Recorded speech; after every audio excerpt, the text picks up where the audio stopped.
Alright guys, so now we have learned what is the data structures and how it is important for a software developer.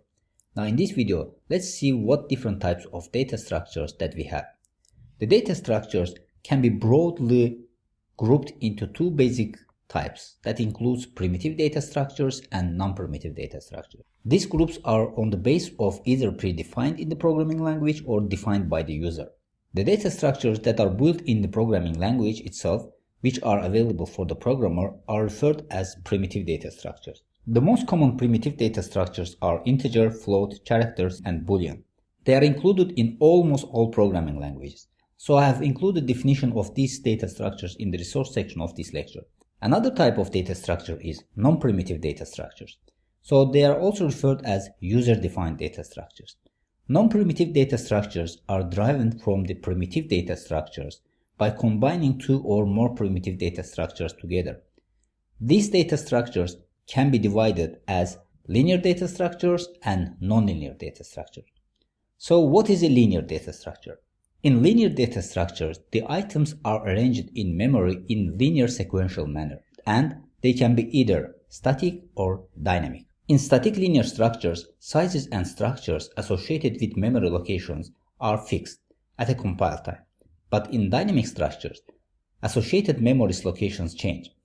Okay, I'm not going to provide detailed information about these structures in this lecture because we will discuss them very detailed in upcoming lectures.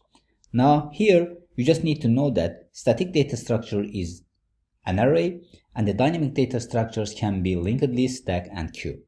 However, when it comes to nonlinear data structures, the data is connected to several other items and they are not organized sequentially. Here it's possible for a data item can be connected with more than one data items. Graph and tree data structures are nonlinear data structures.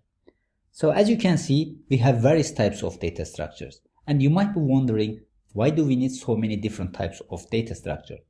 So the answer is, each of these data structures over here has its own unique properties which work very efficiently in different circumstances. For instance, graph data structure works perfectly for the maps, and stack data structure works perfectly when you have backward and forward buttons in your application due to its first in last out nature.